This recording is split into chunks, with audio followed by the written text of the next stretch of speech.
Halo sahabatku, apa kabarnya hari ini? Semoga kalian semua selalu sehat, bahagia, dan dalam lindungannya ya. Amin.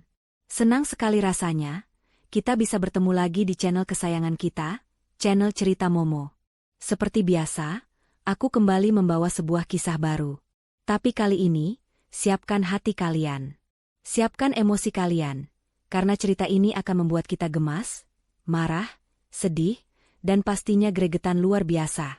Bayangkan, di sebuah meja makan yang seharusnya penuh kehangatan, seorang istri yang sudah berkorban segalanya, justru diperlakukan seperti tamu tak diundang di rumahnya sendiri.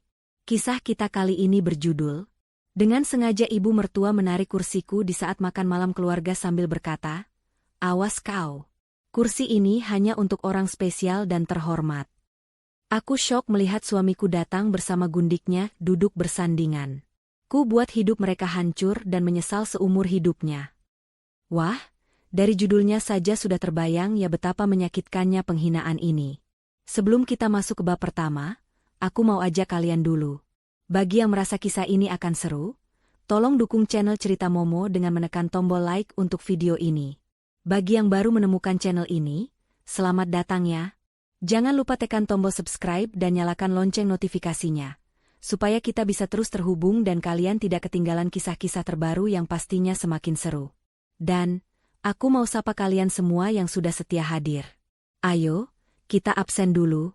Langsung ramaikan kolom komentar di bawah, tulis nama kalian, asal kota kalian, dan jangan lupa ketik, hadir. Aku tunggu ya. Sudah? Baik, jika sudah mari kita tarik napas panjang, kosongkan pikiran sejenak, dan kita mulai masuk ke dalam kisahnya. Malam itu, aroma gulai kepala ikan, hidangan favorit Ibu Tini yang terkenal rumit, menguar, berbaur dengan wangi grill salmon dan puluhan hidangan mewah lainnya di ruang makan utama. Sani, dengan napas yang sedikit terengah, baru saja melepas celemeknya. Pelipisnya masih berhias butir peluh, namun senyum tipis terulas di bibirnya saat memandang meja makan panjang itu. Semuanya harus sempurna.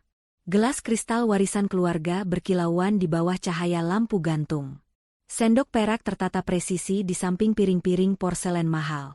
Ini bukan sekadar makan malam keluarga biasa. Ini adalah permintaan khusus dari ibu mertuanya, Ibu Tini, untuk menyambut kerabat jauh. Sani tahu, ini adalah panggung pembuktiannya. Sudah 5 tahun dia menikah dengan Iqbal, dan selama itu pula, dia merasa belum pernah diterima sepenuhnya oleh Ibu Tini. Malam ini, Sani berharap, gulai kepala ikan yang dimasaknya dengan susah payah bisa sedikit saja meluluhkan hati beku itu. Satu persatu kerabat mulai berdatangan. Sani berdiri di samping Iqbal, menyalami mereka dengan senyum terhangat dan paling tulus. "Wah, Sani, rumahmu makin megah saja. Dan makanannya, baunya sedap sekali," puji seorang bibi. Sani hanya tersenyum merendah. Namun, dari ujung ruangan, sepasang mata tajam mengawasinya. Ibu Tini. Ibu Tini sudah duduk di kursi utamanya, mengamati Sani seperti elang mencari mangsa. Tidak ada senyum, tidak ada apresiasi. "Sani," panggil Ibu Tini, suaranya kering dan menusuk. Sani segera menghampiri. "Iya, Ibu." "Itu taplak meja, kenapa warnanya putih gading? Ibu kan tidak suka. Terlihat kotor." Sani menelan ludah. "Tapi, Ibu ini yang paling baru. Supaya serasi dengan piringnya." "Banyak alasan. Sudah sana, ambilkan minum untuk pamanmu. Jangan berdiri di situ saja," potong Ibu Tini. Iqbal, suaminya, hanya diam. Dia sibuk berbincang dengan sepupunya, seolah tidak mendengar istrinya sedang direndahkan. Hati Sani sedikit nyeri, tapi dia menguatkan diri. Demi keharmonisan. Akhirnya, saat yang ditunggu-tunggu tiba. Makanan sudah siap, dan semua tamu telah hadir. "Baik, Bapak, Ibu, Om, Tante silakan duduk. Makan malam sudah siap," kata Sani, mencoba terdengar ceria. Para kerabat mulai mengambil posisi, saling berbincang ringan. Ibu Tini bangkit, memberi isyarat agar semua duduk. "Ayo, ayo, jangan malu-malu. Anggap rumah sendiri," seru Ibu Tini, mengambil alih peran Sani sebagai tuan rumah. Lagi-lagi, Sani hanya tersenyum sabar. Sebagai nyonya rumah, Sani mengalah, membiarkan semua tamu mendapatkan tempat duduk terbaik. Setelah memastikan semua nyaman, barulah Sani berjalan menuju kursinya. Kursi di sisi kanan Iqbal, tempat yang selalu menjadi miliknya. Dia sudah sangat lapar dan lelah setelah seharian di dapur. Dia hanya ingin duduk dan menikmati malam ini berakhir. Tangan Sani baru saja menyentuh sandaran kursi kayu jati yang berat itu. Dia mulai menariknya sedikit. Srek. Sebuah tangan yang lebih cepat dan kasar menarik kursi itu ke belakang dengan kekuatan penuh. Sani, yang sudah setengah membungkuk untuk duduk, kehilangan keseimbangan. Pekiknya tertahan. Tubuhnya terhuyung ke depan, nyaris tersungkur di lantai keramik yang dingin jika dia tidak sigap menahan diri di pinggir meja. Gelas kristal di depannya bergetar, nyaris tumpah. Ruangan yang tadinya riuh mendadak hening. Hening yang memekakkan telinga. Sani menoleh. Jantungnya berdebar kencang. Di sanalah Ibu Tini berdiri, memegang sandaran kursi itu, dengan mata melotot penuh kebencian dan bibir yang menyeringai tipis. "Awas kau!" bentak Ibu Tini. Suaranya menggema, memantul di dinding ruangan. Semua mata kini tertuju pada Sani, penuh rasa ingin tahu, kasihan, dan beberapa tampak menahan tawa. "Kursi ini hanya untuk orang spesial dan terhormat," lanjut Ibu Tini, suaranya sengaja dikeraskan. "Bukan untuk wanita mandul sepertimu yang hanya bisa menumpang hidup." Hinaan itu, mandul, adalah belati paling tajam yang selalu Ibu Tini gunakan.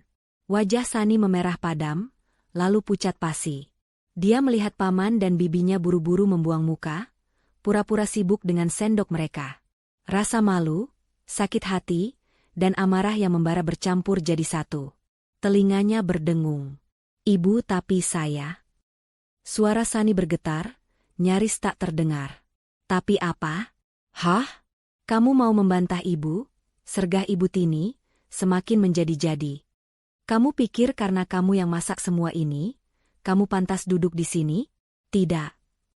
Ada apa ini ribut-ribut?" Suara berat itu menginterupsi. Pintu depan terbuka. Iqbal. Akhirnya, suaminya, penyelamatnya. Sani menoleh dengan mata berkaca-kaca, berharap Iqbal akan membelanya. Wajah Ibu Tini yang tadinya tegang seperti iblis, langsung berubah cerah. "Nah, itu dia. Anak kesayangan ibu sudah datang." Hati Sani mencelos. Iqbal tidak sendirian. Dia melangkah masuk ke ruang makan, dan di lengannya, bergantung erat seorang wanita. Wanita muda yang sangat cantik, dengan gaun merah menyala yang memeluk ketat tubuhnya, nyaris tidak menyisakan imajinasi. Riasan wajahnya tebal dan menantang. Sani mengenalinya. Vika. Sekretaris pribadi Iqbal, yang selalu dia curigai punya hubungan khusus dengan suaminya. Hati Sani yang tadi hanya retak, kini hancur berkeping-keping. Iqbal membawa gundiknya ke acara keluarga besarnya. Iqbal berjalan lurus. Dia melewati Sani yang masih berdiri mematung di samping meja, terhina dan syok. Iqbal bahkan tidak menoleh. Matanya hanya tertuju pada Vika, dengan tatapan memuja yang sudah lama sekali tidak Sani lihat. Dengan senyum lebar yang terlihat sangat palsu, Iqbal menarik kursi yang tadi direbut oleh Ibu Tini. "Kursi, kehormatan, itu kursi yang dilarang untuk Sani. Silakan duduk, sayang," kata Iqbal, suaranya begitu lembut dan mesra pada Vika.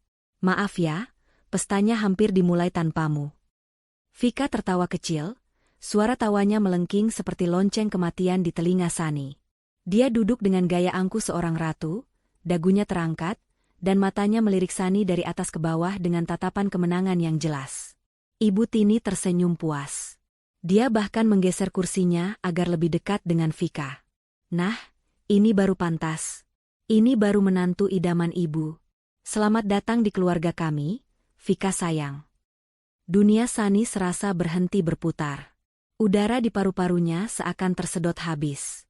Suaminya, ibu mertuanya, mereka telah bersekongkol. Mereka merencanakan ini, menghancurkannya, mempermalukannya di depan semua orang, di rumahnya sendiri, di atas kerja kerasnya sendiri. Rasa sakit itu begitu menusuk, begitu hebat, hingga Sani nyaris mati rasa. Tapi kemudian, di balik rasa sakit itu, sesuatu yang lain bangkit. Sesuatu yang dingin, kelam, dan sangat kuat. Kemarahan. Sani mengepalkan tangannya di sisi tubuhnya, begitu erat hingga kuku-kukunya menancap di telapak tangannya. Dia tidak akan menangis. Tidak di sini. Dia menatap Iqbal, yang kini sedang menyuapi Vika sepotong udang. Dia menatap Ibu Tini, yang tertawa bahagia. Dan dia menatap Vika, yang balas menatapnya dengan angkuh. Kalian, bisik Sani dalam hatinya, suaranya dingin membeku.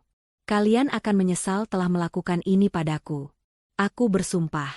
Aku akan membuat hidup kalian hancur. Hancur sehancur-hancurnya, sampai kalian merangkak memohon ampun padaku. Dan saat itu tiba, aku tidak akan pernah memaafkan kalian.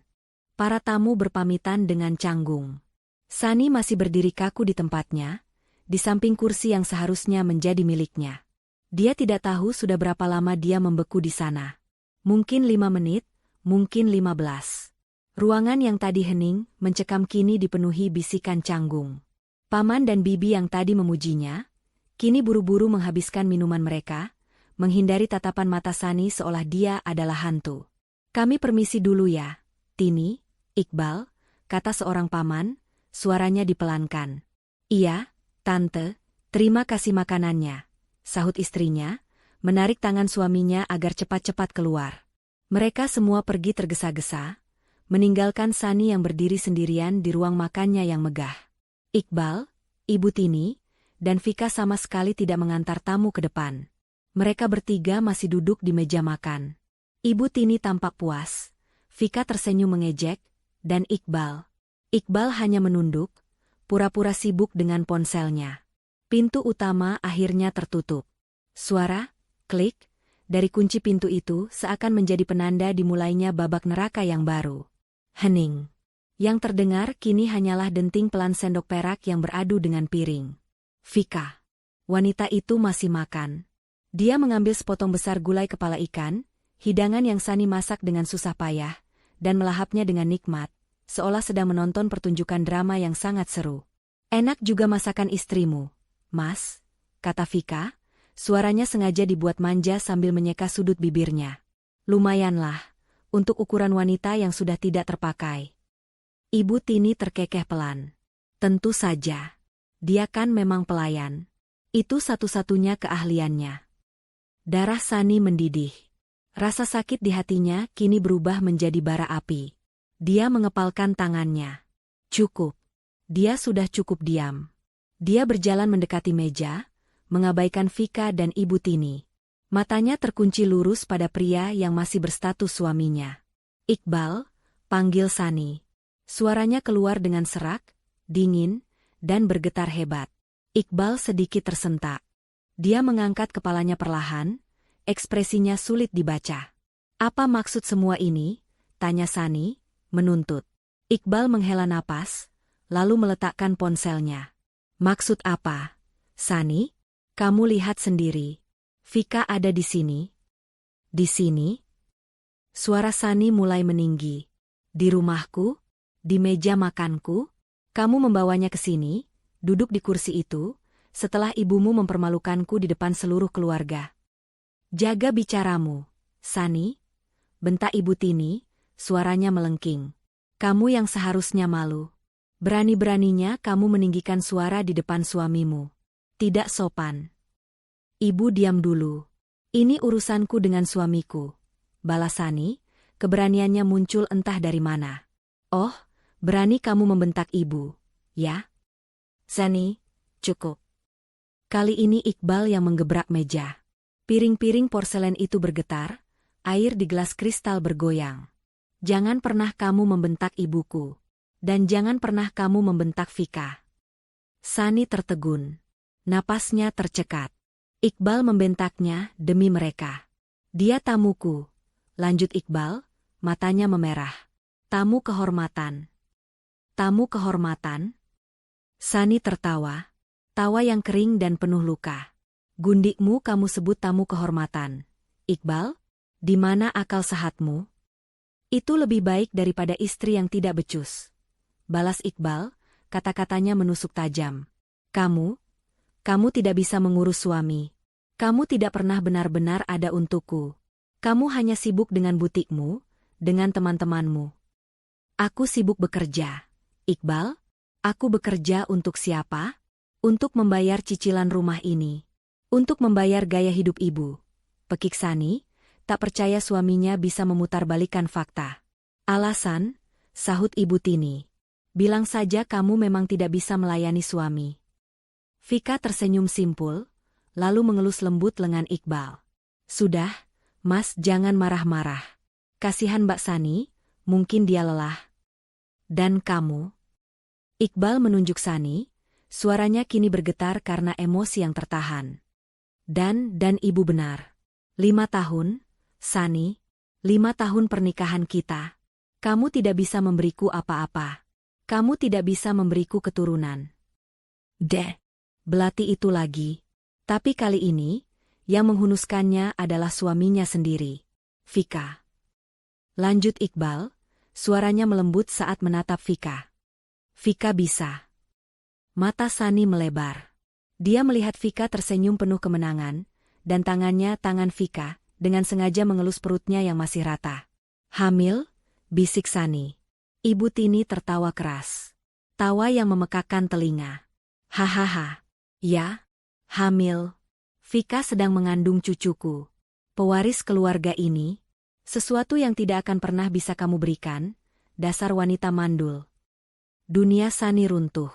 Kakinya lemas. Dia berpegangan pada sandaran kursi lain untuk menahan tubuhnya agar tidak jatuh. Jadi ini rencana mereka. Mereka menunggunya hamil, lalu membuangnya. Sani menatap Iqbal, mencari sisa kebohongan di mata suaminya. Tapi yang dia lihat hanya rasa bersalah yang tertutupi oleh kelegaan. Jadi ini akhirnya? Liris Sani.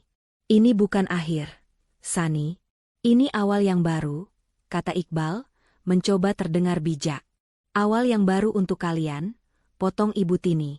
Dan sekarang, karena Vika akan tinggal di sini, rumah ini harus steril dari aura negatifmu. Kamu pergilah. Sani mengangkat kepalanya. Pergi? Ibu mengusirku? Aku yang mengusirmu, kata Iqbal tegas. Ini rumahku. Dan aku tidak sudi kamu tinggal di sini lagi bersama Vika dan calon anakku. Sani tertawa lagi, tawa yang lebih keras, tawa yang terdengar hampir gila di telinganya sendiri. Rumahmu? Rumahmu, Iqbal? Sani menatap tajam suaminya, kemarahan memberinya kekuatan. Kamu lupa? Rumah ini dibeli pakai uang siapa? Kamu lupa? 70% dari harga rumah ini adalah uang warisan dari almarhum ayahku. Kamu lupa sertifikat rumah ini masih atas namaku. Wajah Iqbal dan Ibu Tini langsung pucat pasi. Mereka lupa. Atau mereka pikir Sani terlalu bodoh untuk mengingatnya. Mas. Vika merengek, suaranya ketakutan. Dia mengancam kita, Mas. Dia mau mengambil rumah ini. Usir dia, Mas. Aku tidak mau tinggal satu atap dengannya. Nanti aku stres, kasihan bayi kita. Rayuan Vika menyadarkan Iqbal. Di pojokan, dia menjadi nekat. Aku tidak peduli, teriak Iqbal kalap. Aku tidak peduli soal uang. Pokoknya kamu pergi malam ini juga. Pergi. Iqbal bangkit dari kursinya, berjalan cepat ke arah Sani dan menarik lengannya dengan kasar. Ayo. Lepaskan. Aku bisa jalan sendiri. Sani meronta. Ambil barangmu. Yang perlu saja. Sisanya tinggalkan. Dan jangan pernah kembali ke rumah ini. Iqbal mendorong Sani menuju tangga ke kamar mereka. Sani berjalan menaiki tangga dengan langkah robot. Hatinya mati rasa. Di belakangnya, Ibu Tini dan Vika mengikutinya seperti sipir penjara, memastikan dia tidak mengambil barang berharga. Awas ya kalau kamu berani ambil perhiasan. Itu semua milik anakku. Hardik Ibu Tini dari ambang pintu kamar. Sani membuka lemari pakaiannya. Baju-baju mahal, tas-tas bermerek yang dia beli dengan uangnya sendiri. Dia tidak menyentuhnya. Dia membuka laci meja riasnya. Dia tidak mengambil perhiasannya.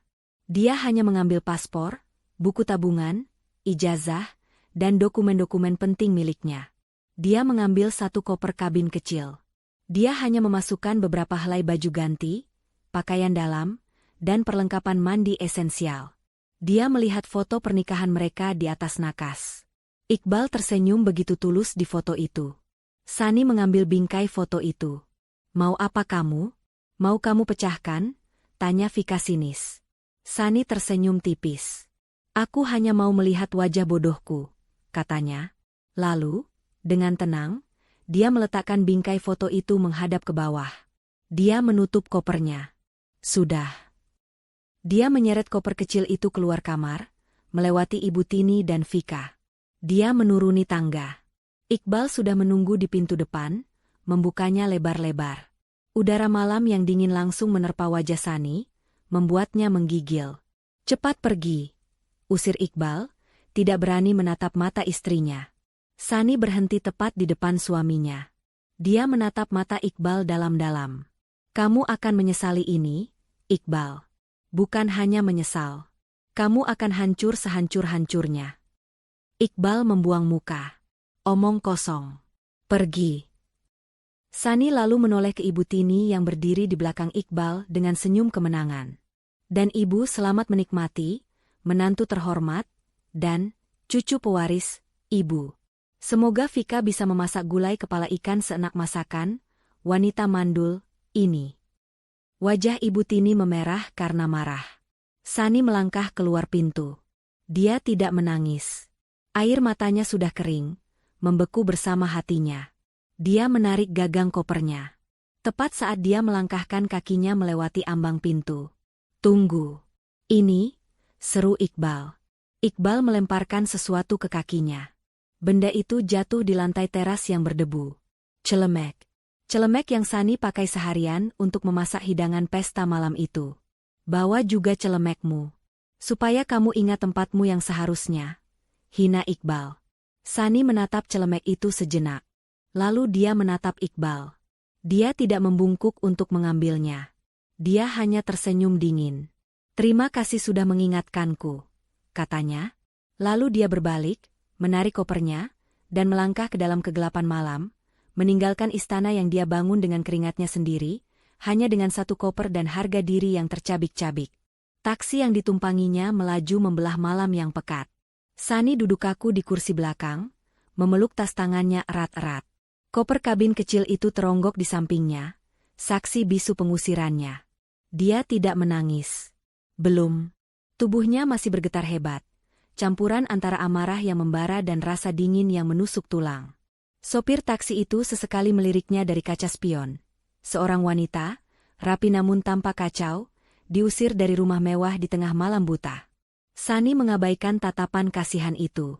Dia tidak butuh belas kasihan. Dia butuh keadilan. Dia melihat keluar jendela, tapi pemandangan kota yang gemerlap hanya tampak seperti noda-noda cahaya yang kabur. Di benaknya, yang terputar ulang hanyalah seringai kemenangan Vika, tawa mengejek Ibu Tini, dan tatapan dingin Iqbal saat melemparkan celemek itu ke kakinya. Celemek. Simbol perbudakannya selama ini. Taksi berhenti di depan sebuah rumah besar di kawasan tua yang asri. Rumah ini tidak semegah istana kacanya yang kini ditempati Vika, tapi rumah ini memancarkan wibawa dan kehangatan. Rumah Pak Hendra. Sani membayar taksi dengan sisa uang tunai di dompetnya, lalu menyeret kopernya menaiki tangga teras. Tangannya bergetar hebat saat menekan bel. 1 detik. 2 detik. Terdengar suara langkah kaki tergesa dari dalam. Pintu kayu jati yang berat itu terbuka. Seorang pria berusia akhir 60-an, masih tampak gagah dengan piyama dan jubah tidurnya, menatapnya dengan kaget. Wajahnya yang bijak langsung mengernyit prihatin. "Sani? Nak Sani? Astaga, ada apa malam-malam begini?" tanya Pak Hendra. Di belakangnya, seorang wanita paruh-baya yang lembut, Bu Hendra, muncul dengan wajah cemas. Saat itulah pertahanan Sani runtuh. Melihat wajah Pak Hendra, pria yang sudah dianggapnya seperti ayah sendiri, kolega terbaik almarhum ayahnya, Sani tidak kuat lagi. Air mata yang sejak tadi ditahannya, tumpah ruah. Kakinya lemas. Om Hendra." "Sani." Bu Hendra memekik pelan. Pak Hendra tidak membuang waktu. Dia segera menarik Sani masuk, mengambil alih koper kecil itu. Bawa masuk, Bu. Cepat buatkan teh hangat, perintahnya pada istrinya. Mereka mendudukkan Sani di sofa bludru yang empuk di ruang kerja Pak Hendra. Ruangan itu beraroma buku-buku tua dan kopi, aroma yang selalu mengingatkan Sani pada almarhum ayahnya. Bu Hendra datang membawa secangkir teh chamomile panas. Tangan Sani masih bergetar hebat sehingga Bu Hendra harus membantunya memegang cangkir itu. Tenang, nak, tenang. Kamu aman di sini, kata Bu Hendra lembut, mengelus punggung Sani. Setelah beberapa tegukan, getaran di tubuh Sani mulai mereda, meski isak tangisnya masih terdengar pilu. Pak Hendra duduk di seberangnya, menatapnya dengan tatapan tajam seorang pengacara, namun penuh kasih sayang seorang ayah. Sekarang, kata Pak Hendra dengan suara tenang namun tegas. Ceritakan pada Om. Pelan-pelan. Apa yang terjadi? Sani menarik napas dalam-dalam. Dan kata-kata itu pun mengalir. Dia menceritakan semuanya. Dimulai dari paksaan Ibu Tini untuk mengadakan makan malam keluarga besar. Kerja kerasnya seharian di dapur. Hinaan-hinaan kecil yang sudah jadi makanan sehari-hari. Puncaknya, insiden kursi yang ditarik. Bentakan Ibu Tini, hanya untuk orang spesial dan terhormat. Wajah Pak Hendra mengeras. Sani melanjutkan. Kedatangan Iqbal bersama Vika. Bagaimana Iqbal mendudukan Vika di kursi itu. Sani menceritakan bagaimana seluruh keluarga hanya diam. Rahang Pak Hendra mengetat. Sani menceritakan konfrontasi setelah tamu pulang. Pengakuan Vika yang hamil. Dia mengandung cucu Ibu Tini, Om. Pewaris, liris Sani, rasa pahit memenuhi mulutnya. Bajingan, desis Pak Hendra, nyaris tak terdengar. Lalu mereka mengusir saya, Om. Iqbal mengusir saya. Dia bilang itu rumahnya. Apa? Suara Pak Hendra meninggi. Saya bilang, saya ingatkan dia kalau rumah itu 70% uang warisan ayah. Sertifikatnya atas nama saya. Mata Pak Hendra langsung menyala. Bagus. Bagus, Sani. Kamu bawa sertifikatnya? Sani mengangguk. Saya bawa. Saya bawa semua dokumen penting saya. Ijazah, paspor, buku tabungan, dan sertifikat itu. Pak Hendra tersenyum tipis. Sebuah senyum lega yang cepat hilang. Anak pintar. Persis ayahmu. Tapi, Om, Iqbal tidak peduli. Dia tetap menyeret saya keluar. Dia bahkan melemparkan celemek masak saya ke kaki saya. Dia bilang, supaya saya ingat tempat saya. Isak tangis Sani kembali pecah saat mengingat penghinaan terakhir itu. Bu Hendra memeluk Sani erat. Ya Tuhan, tegas sekali mereka. Pak Hendra bangkit dari kursinya. Dia berjalan mondar-mandir di depan rak bukunya. Kemarahan yang dingin terpancar dari wajahnya. Dia berhenti, lalu menatap Sani. Om sudah curiga sejak lama.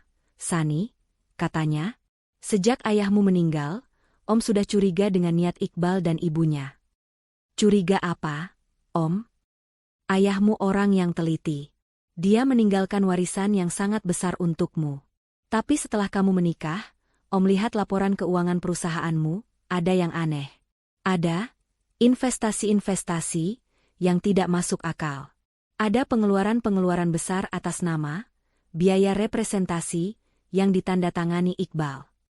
Sani tertegun. Maksud Om? Iqbal dan Ibu Tini, kata Pak Hendra tegas, sudah menggerogoti hartamu secara perlahan, Sani. Mereka pikir kamu terlalu cinta, terlalu bodoh, atau terlalu sibuk mengurus rumah tangga untuk sadar. Mereka pikir kamu adalah angsa bertelur emas yang bisa mereka sembelih kapan saja. Sani merasa mual. Jadi, selama ini, di balik semua tuntutan Ibu Tini, di balik semua kata-kata manis Iqbal, ada rencana busuk untuk menguras hartanya. Mereka salah besar, lanjut Pak Hendra. Mereka meremehkanmu. Dan mereka lupa, kamu punya Om di belakangmu. Pak Hendra kembali duduk. Dia mencondongkan tubuhnya ke depan. Tatapan kasihannya hilang, berganti tatapan baja seorang pengacara yang siap berperang. Kita hancurkan mereka, Sani, katanya. Sani mengangkat kepalanya, air matanya berhenti mengalir. Bukan dengan cara barbar seperti mereka. Bukan dengan makian atau lempar celemek. Kita hancurkan mereka dengan cara yang elegan dan legal. Kita ambil kembali semua yang menjadi milikmu, sampai ke akar-akarnya. Kita buat mereka membayar setiap penghinaan yang kamu terima malam ini. Apa yang harus saya lakukan, Om? Tanya Sunny, suaranya kini stabil. Bara api di hatinya yang tadi redup karena sakit hati, kini menyala kembali, lebih besar dari sebelumnya. Pertama, kata Pak Hendra, mengacungkan jarinya. Malam ini kamu dan Ibu Hendra tidur di kamar tamu. Besok pagi, Om akan pindahkan kamu ke salah satu apartemen servis milik kantor. Aman, nyaman, dan tidak ada yang tahu lokasimu. Sunny mengangguk. Kedua, serahkan semua dokumen itu pada Om. Sertifikat rumah, buku tabungan, semuanya. Besok pagi, tim Om akan mulai bekerja. Sunny mengangguk lagi. Ketiga, jangan hubungi siapapun. Jangan balas telepon atau pesan dari Iqbal, Ibu Tini, atau kerabat manapun. Biarkan mereka mengira kamu sedang menangis di pinggir jalan. Biarkan mereka merasa menang. Untuk sementara. Saya mengerti, jawab Sunny tegas. Bagus, Pak Hendra tersenyum puas. Dia mengambil ponselnya dari meja. Iqbal pikir dia bisa mengusirmu dari rumah atas namamu? Dia pikir Vika hamil, lantas dia bisa memiliki segalanya? Bodoh. Pak Hendra menekan sebuah nomor di ponselnya, meski jam sudah menunjukkan pukul 1 dini hari. Halo, Bima? Maaf mengganggu malam MU. Ya, ini mendesak. Besok pagi jam 7, kumpulkan tim audit terbaikmu. Kita punya klien prioritas. Bawa juga tim litigasi. Kita akan mengajukan gugatan dan ya, pembekuan aset besar-besaran. Pak Hendra menutup teleponnya dan menatap Sunny. Tidurlah, Nak. Kamu butuh istirahat. Perang baru saja dimulai. Sunny mengangguk. Dia menghabiskan tehnya yang sudah mendingin. Untuk pertama kalinya malam itu, dia tidak merasa sendirian. Dia tidak merasa kalah. Dia merasa kuat. Iqbal, Ibu Tini, Vika mereka salah besar telah membangunkan singa betina yang sedang tidur. 3 hari berlalu dalam keheningan yang kaku. Sunny kini menempati sebuah suite mewah di apartemen servis yang dikelola firma hukum Pak Hendra. Tempatnya aman, tidak terjangkau, dan dijaga ketat. Ponsel lamanya sudah dihancurkan, diganti dengan nomor baru yang hanya diketahui oleh Pak Hendra dan timnya. Di luar, Sunny terputus dari dunia. Namun di dalam, perang sesungguhnya sedang bergolak. Pagi ini, Sunny tidak lagi mengenakan daster tidurnya. Dia memakai blus sutra berwarna biru tua dan celana bahan yang rapi. Rambutnya diikat ekor kuda, memperlihatkan wajahnya yang tirus namun matanya menyeratkan tekad baja. Dia duduk di ruang konferensi utama di kantor Pak Hendra, sebuah ruangan berdinding kaca di lantai 50 yang menghadap ke jantung kota. Di hadapannya, Pak Hendra duduk tenang, sementara seorang pria yang lebih muda bernama Bima, kepala tim audit forensik, berdiri di depan layar presentasi besar. Selamat pagi, Ibu Sunny, sapa Bima, suaranya profesional dan lugas. Seperti yang diminta Pak Hendra, kami bekerja 24 jam non-stop sejak Ibu menyerahkan dokumen. Apa yang kami temukan cukup mengejutkan. Sunny mengangguk. Tunjukkan pada saya, Pak Bima. Layar di depan menyala. Grafik-grafik rumit dan aliran dana muncul. Kita mulai dari yang paling sederhana, kata Bima, menggunakan laser pointer. Ini adalah rekening bersama atas nama Ibu Sunny dan Bapak Iqbal, yang Ibu katakan digunakan untuk kebutuhan rumah tangga dan operasional butik Ibu. Sunny mengamati. Rekening itu kini saldonya nyaris 0. Saya pikir pengeluarannya wajar. Lirih Sunny. Itu yang mereka ingin Ibu pikirkan, sahut Bima. Dia memecah transaksi-transaksi besar selama 6 bulan terakhir. Muncul 3 kategori utama, renovasi interior, biaya representasi, dan tunjangan Ibu Tini. Mari kita bedah satu persatu, lanjut Bima. Dia mengklik, renovasi interior. Muncul transfer senilai ratusan juta rupiah ke sebuah perusahaan bernama Desain Visi Utama. Saya tidak pernah merenovasi, kata Sunny bingung. Tentu saja tidak, kata Bima. Kami telusuri perusahaan ini. Alamatnya fiktif. Perusahaan cangkang. Dan pemilik rekeningnya adalah Vika. Uang ini digunakan Iqbal untuk membayar sewa apartemen mewah Vika sebelum dia pindah ke rumah ibu. Dia sudah mempersiapkan Vika sejak lama. Sani menelan ludah, rasa mual menjalari perutnya. Jadi, saat Iqbal masih tidur di sampingnya, memuji masakannya, dia sudah membangun istana lain untuk Vika dengan uang Sani.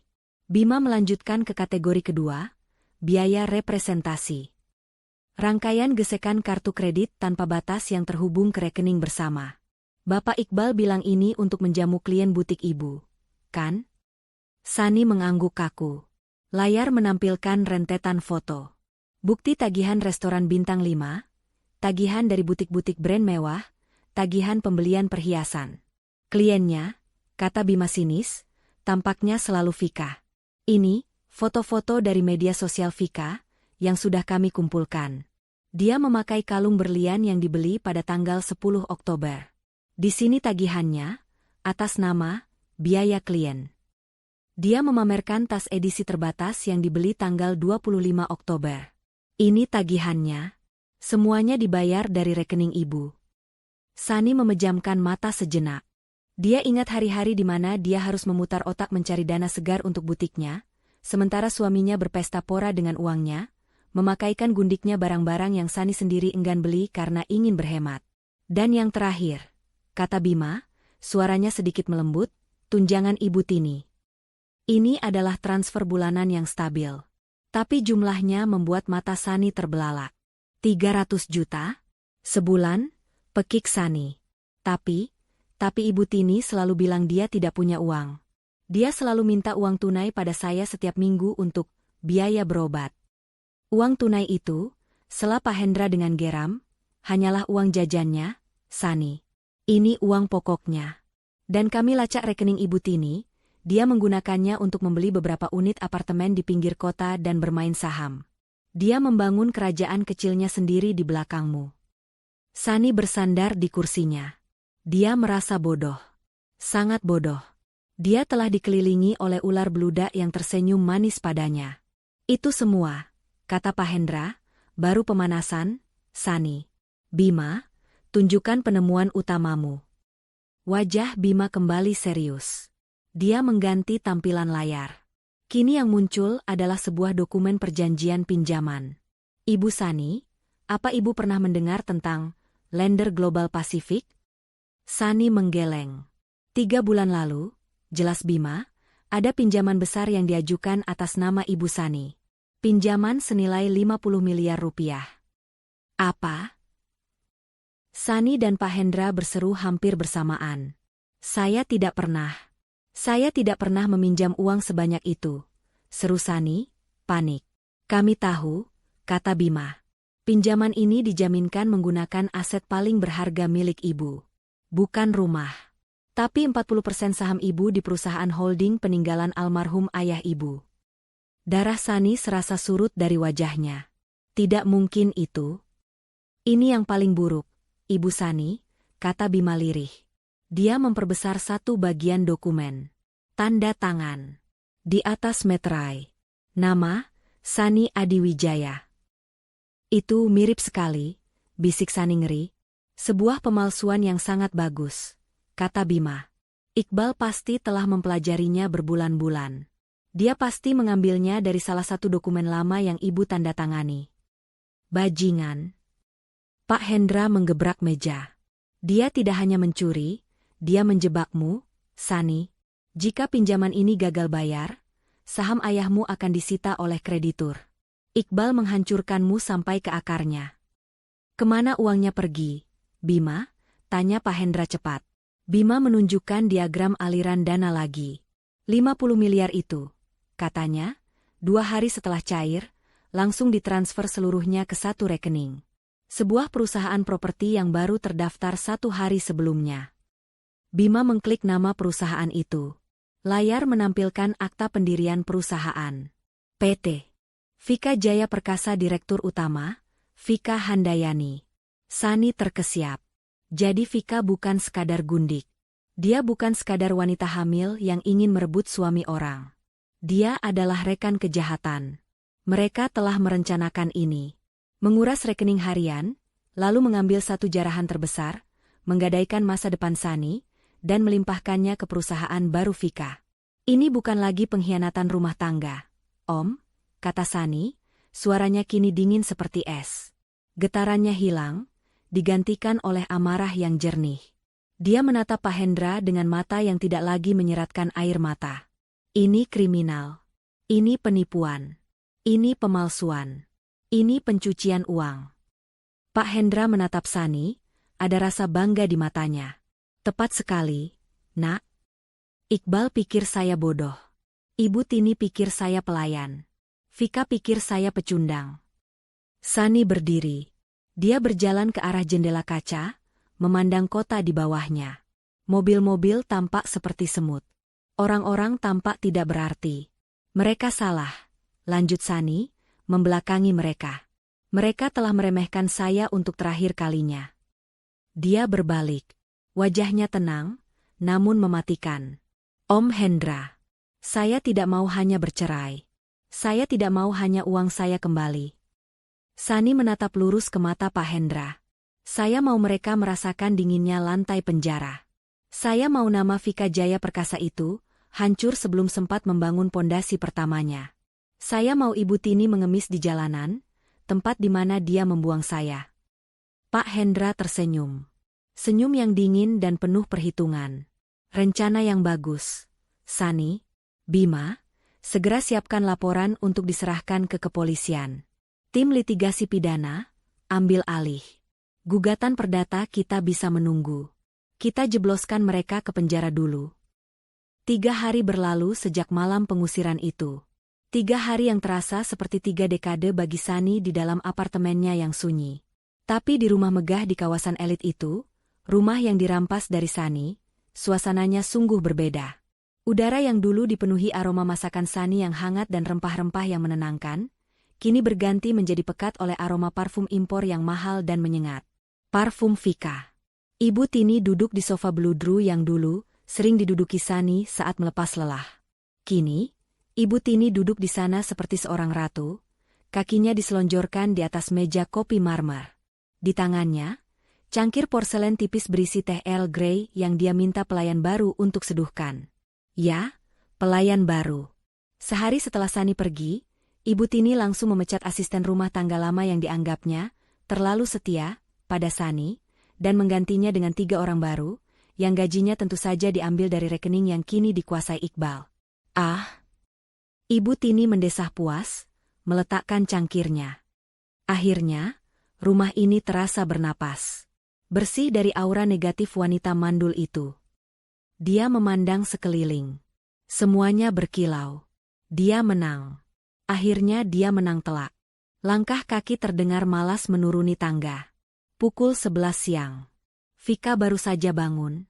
Dia mengenakan jubah tidur sutra tipis berwarna merah marun, rambutnya digulung handuk.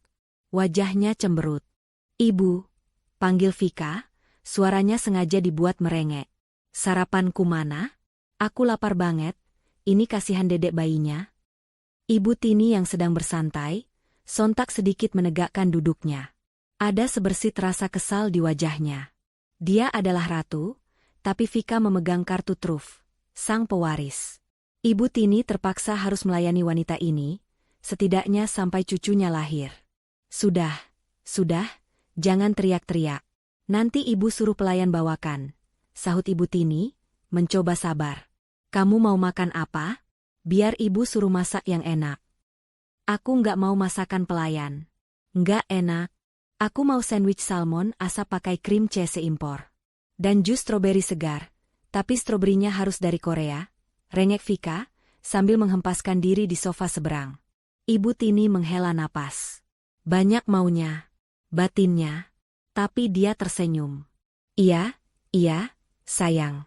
Demi cucu ibu. Nanti ibu suruh Iqbal beli.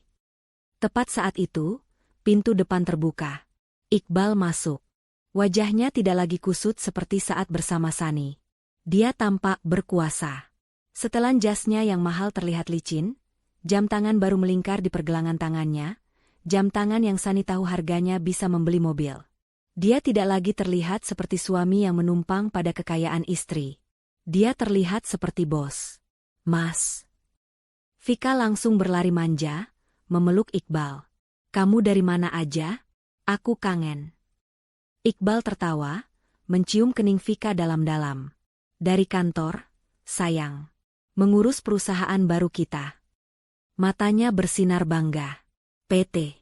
Vika Jaya Perkasa. Sebentar lagi, kita akan jadi pemain properti terbesar di kota ini. Wah, hebat, seru Ibu Tini, ikut bangga. Anak ibu memang jenius. Tidak sia-sia kamu menceraikan perempuan sialan itu. Lihat, rezekimu langsung terbuka lebar. Tentu saja, Bu, kata Iqbal angkuh. Dia melempar tas kerjanya ke sofa. Selama ini rezekiku tertahan oleh aura buruknya.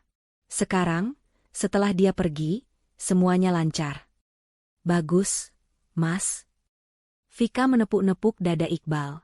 Tapi, aku bosan di rumah terus. Aku mau kita liburan. Aku mau babi moon ke Swiss. Katanya udaranya bagus buat ibu hamil. Ya, Mas, ya. Swiss? Ibu Tini terkejut. Mahal sekali itu. Ibu apaan sih? Vika cemberut. Uang Mas Iqbal kan banyak sekarang. Itu, yang 50 miliar itu. Masa buat babi moon aja nggak boleh? Aku stres loh di sini terus. Nanti kalau aku stres, bayinya kenapa-napa, gimana?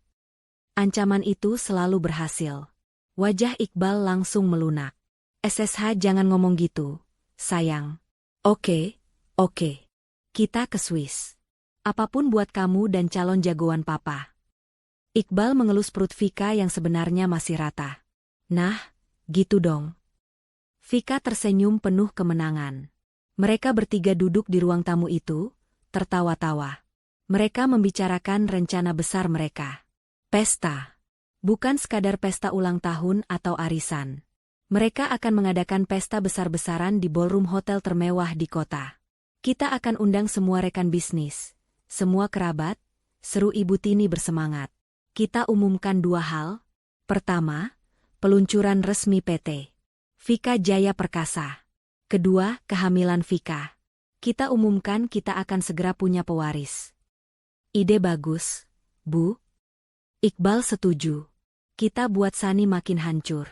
Kita tunjukkan pada dunia, tanpanya, aku jauh lebih sukses. Dan tanpanya, aku bisa punya anak.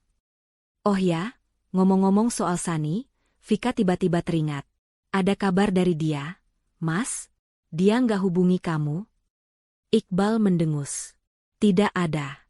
Nomornya sudah tidak aktif. Paling dia sedang menangis di rumah kontrakan temannya yang miskin. Biarkan saja. Dia pikir dia siapa? Berani-beraninya mengancamku soal sertifikat rumah. Memangnya sertifikat itu aman? Bal? Tanya Ibu Tini, tiba-tiba sedikit cemas. Iqbal tertawa terbahak-bahak. Tenang saja, Bu. Sani boleh pegang sertifikat aslinya. Tapi aku, Iqbal menepuk dadanya, sudah punya duplikatnya. Dan yang lebih penting, aku sudah mengurus orang di dalam. Rumah ini sedang dalam proses balik nama atas namaku. Sani tidak akan bisa berbuat apa-apa. Dia sudah kalah telak. Ibu Tini dan Vika ikut tertawa. Mereka merasa tak terkalahkan. Mereka di atas angin. Mas, kata Vika lagi, matanya memandang berkeliling ruangan dengan tatapan jemu. Aku mau renovasi rumah ini. Renovasi lagi? Tanya Iqbal. Bukankah aku sudah memberimu uang untuk itu? Itu kan baru untuk apartemenku dulu. Sekarang aku tinggal di sini. Aku nggak suka selera Sani. Kuno. Warnanya suram. Aku mau ganti semua perabot ini. Aku mau tema classic gold, biar kelihatan mewah. Tentu, sayang, kata Iqbal, seolah membuang uang 50 miliar itu seperti membuang receh. Atur saja. Panggil desainer interior terbaik. Hancurkan semua sisa-sisa selera Sani di rumah ini. Ini istana kamu sekarang. Vika bersorak gembira. Ibu Tini tersenyum puas. Mereka sedang berpesta di atas penderitaan Sani. Mereka sedang merencanakan masa depan gemilang mereka dengan uang hasil kejahatan. Mereka tertawa, minum sampanye mahal di tengah hari bolong, merencanakan pesta termewah, tanpa tahu. Di lantai 50 gedung lain di jantung kota, tim Pak Hendra baru saja mendapatkan surat perintah dari pengadilan. Surat perintah penyitaan. Dan di sampingnya, surat perintah penangkapan atas nama Iqbal, Vika Handayani, dan Tini Wulandari, atas tuduhan pemalsuan dokumen, penipuan, dan pencucian uang. Badai itu sudah siap menerjang. Dan 3 orang yang sedang tertawa di istana curian itu, sama sekali tidak menyadarinya. Pesta besar itu tinggal menghitung hari. Rumah megah yang dulu diurus Sani dengan penuh cinta, kini berubah menjadi medan kesombongan. Pagi itu, suasananya riuh rendah. Bukan riuh kehangatan, tapi riuh perombakan. Vika, dengan perut yang sengaja sedikit ditonjolkan meski masih nyaris rata, berdiri di tengah ruang tamu. Dia menunjuk-nunjuk dengan dagu terangkat. Di hadapannya, seorang desainer interior ternama di kota itu mencatat dengan patuh. "Saya nggak mau ada sisa selera kuno di sini," kata Vika, suaranya dibuat berwibawa. "Semua yang berbau kayu, coklat, atau krem buang. Saya mau full gold dan marble. Seperti istana ratu. Saya mau semua tamu di pesta besok lusa melihat siapa nyonya rumah yang sebenarnya." Desainer itu mengangguk. "Baik, Nona Vika. Sofa ini buang. Bakar kalau perlu. Ganti dengan sofa bludru putih gading dengan lis emas murni," potong Vika cepat. Ibu Tini duduk di kursi makan yang dulu dilarangnya untuk Sani. Kini, kursi itu adalah singgasananya. Dia menyesap kopi paginya sambil tersenyum puas, mengawasi para kuli angkut mulai mengeluarkan perabot-perabot yang dipilih Sani dulu. "Bagus, Vika. Bagus," puji Ibu Tini. "Buat rumah ini pantas untuk menyambut cucu ibu. Besok lusa, saat pesta peluncuran perusahaanmu, semua mata akan tertuju padamu." Ibu sudah tidak sabar melihat wajah-wajah iri teman arisan ibu. Iqbal baru saja turun dari lantai atas. Dia mengenakan jubah tidur sutra, penampilannya santai namun penuh kuasa. Dia tertawa melihat kesibukan itu. Wah, Ratu dan putri mahkota ibu sedang sibuk, ya?" Iqbal menghampiri Vika, memeluknya dari belakang, dan mencium lehernya. "Apapun untukmu, sayang. Hancurkan saja semua sisa-sisa perempuan itu. Setelah pesta peluncuran PT Vika Jaya Perkasa besok, kita akan jadi raja dan ratu di kota ini." "Pasti dong, Mas." Vika tertawa manja. "Apalagi setelah Mas urus balik nama rumah ini. Sani, aku bahkan sudah lupa wajahnya. Paling dia sekarang jadi gelandangan." "Hus, jangan sebut-sebut nama sial itu," sela Ibu Tini. "Pamali. Nanti aura negatifnya kembali." Mereka bertiga tertawa. Mereka merasa tak tersentuh. Mereka sedang berada di puncak dunia, merenovasi istana mereka, menghitung hari menuju pesta peresmian kekayaan haram mereka. Saat itulah, bel pintu berbunyi. Deringnya terdengar begitu tajam, memotong tawa mereka. Pelayan baru yang dipekerjakan Ibu Tini berlari kecil ke depan. "Biar saya buka, Nyonya." Ibu Tini mengibaskan tangannya. "Siapa sih pagi-pagi bertamu? Bilang kita sibuk." Pelayan itu membuka pintu. Di depan pintu, berdiri beberapa pria berwajah serius dan berpakaian rapi. Yang paling depan, seorang pria parubaya yang memancarkan wibawa tenang namun mengintimidasi. "Permisi, kami mencari Tuan Iqbal, Nyonya Tini, dan Nona Vika," kata suara pria itu. Iqbal, yang mendengar namanya dipanggil, berjalan ke arah pintu. "Siapa, Bi?" Langkahnya terhenti. Jantungnya serasa berhenti berdetak sepersekian detik. Dia kenal pria itu. Pengacara almarhum ayah Sani. "Pak Hendra?" Suara Iqbal tercekat. Vika dan Ibu Tini ikut menoleh, penasaran. Pak Hendra tersenyum. Senyum yang sangat tipis, dingin, dan sama sekali tidak ramah. "Selamat pagi, Tuan Iqbal. Sibuk sekali, tampaknya." Di belakang Pak Hendra, Iqbal baru menyadari, bukan hanya tim pengacara. Ada Bima, auditor yang dulu pernah dia temui di kantor Sani. Ada beberapa pria berseragam petugas pengadilan. Dan di paling belakang, berdiri 2 orang polisi berseragam lengkap. Wajah Iqbal langsung pucat pasi. "Mau apa kalian kesini?" bentak Ibu Tini, langsung pasang badan. "Ini pengacaranya si mandul itu, kan? Mau apa kamu? Mau mengemis minta bagian? Pergi. Kalian tidak diundang." "Kami tidak perlu undangan, Nyonya Tini," kata Pak Hendra datar. Dia melangkah masuk melewati ambang pintu, tidak mengindahkan teriakan Ibu Tini. Timnya mengikutinya masuk ke dalam ruang tamu yang berantakan karena renovasi. Para kuli angkut terdiam, bingung. "Beraninya kalian masuk?" Vika memekik. "Satpam. Satpam. Usir mereka." "Diam, Vika," bisik Iqbal, suaranya bergetar. Dia tahu ini bukan kunjungan biasa. Ada apa ini, Pak Hendra?" tanya Iqbal, mencoba mengendalikan suaranya yang gemetar. "Kalau Sani menyuruh Anda, kita bisa bicarakan baik-baik. Mungkin dia mau uang damai perceraian?" Pak Hendra tertawa pelan. Tawa yang membuat bulu kuduk Iqbal berdiri. "Uang damai?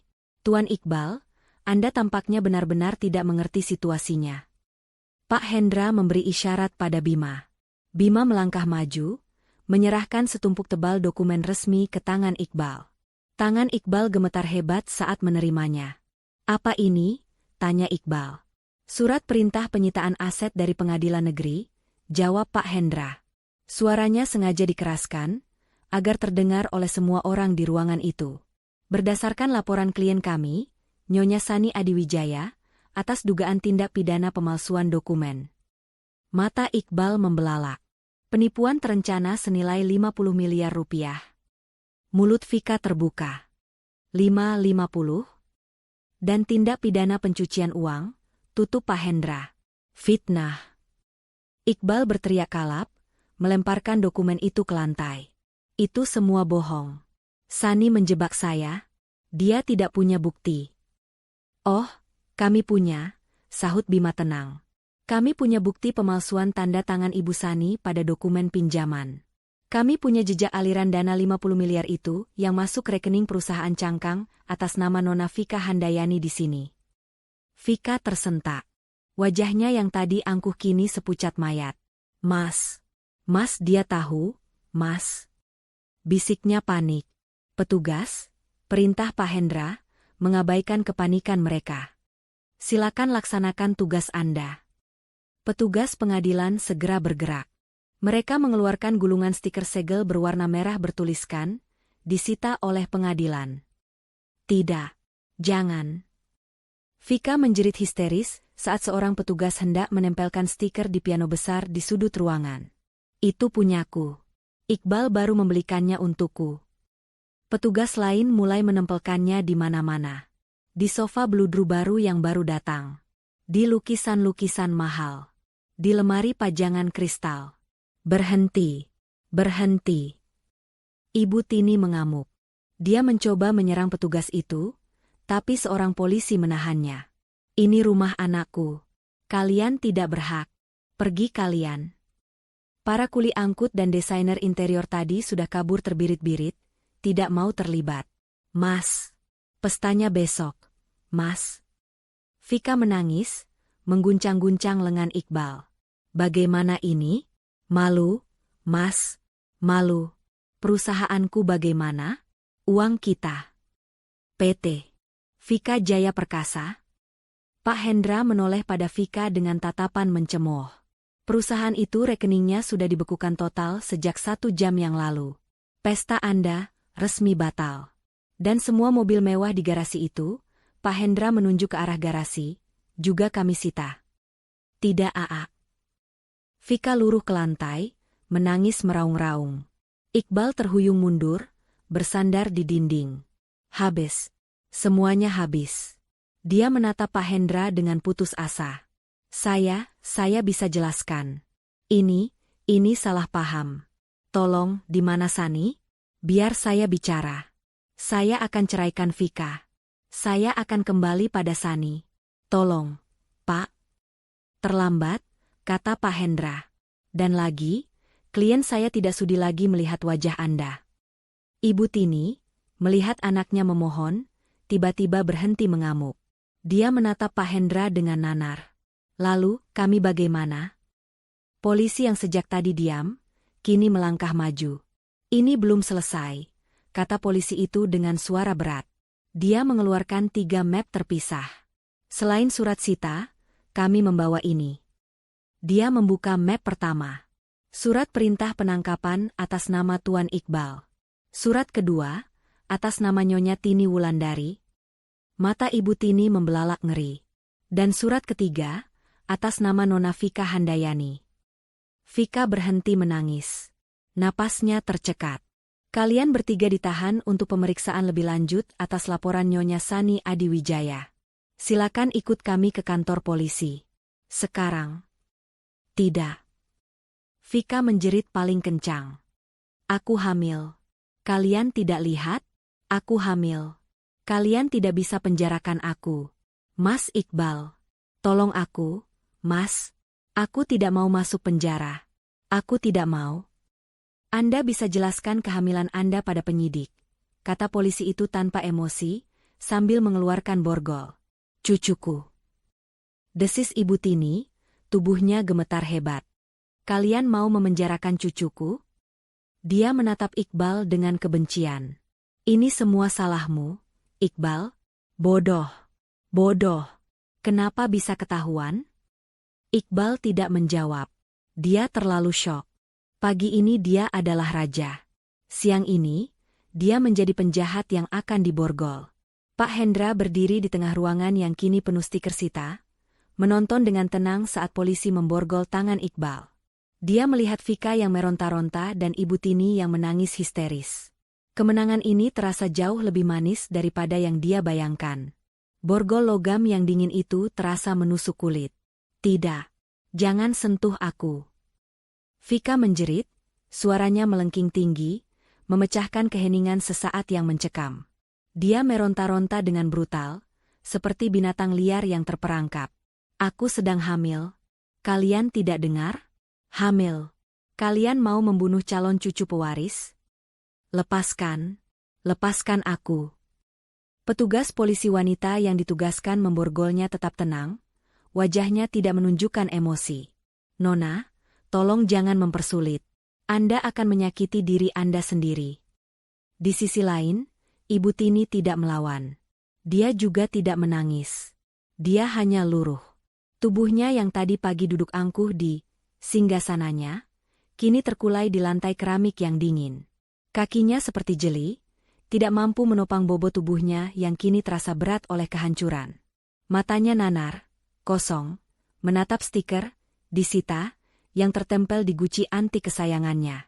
Ibu, ayo berdiri, kata seorang petugas, sedikit lebih lembut, namun tetap tegas. Ibu Tini tidak bergerak.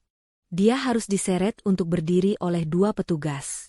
Wajahnya yang pucat pasi kini basah oleh air mata yang mengalir tanpa suara. Dia tidak lagi melihat Pak Hendra. Dia hanya menatap Iqbal. Dan Iqbal. Dia adalah yang paling tenang. Saat borgol itu dipasangkan di pergelangan tangannya, dia tidak melawan. Dia hanya menundukkan kepalanya dalam-dalam. Seluruh angkuh, seluruh kuasa yang dia rasakan tadi pagi, lenyap tak bersisa. Dia seperti balon yang kempes. Dia mengangkat kepalanya, bukan menatap polisi atau Vika yang masih histeris, tapi menatap Pak Hendra. Pak. Suaranya serak dan pecah. Pak Hendra. Sani, di mana dia? Tolong, Pak. Biarkan saya bicara dengannya. Saya akan lakukan apa saja. Saya akan sujud di kakinya. Ini semua salah paham. Pak Hendra menatapnya, dingin. Anda seharusnya memikirkan itu saat Anda melemparkan celemek ke kakinya, Tuan Iqbal. Waktu Anda untuk bicara sudah habis. Pak Hendra memberi isyarat kepada polisi, bahwa mereka. Prosesi yang memalukan itu dimulai. Mereka bertiga digiring keluar dari pintu depan rumah megah itu.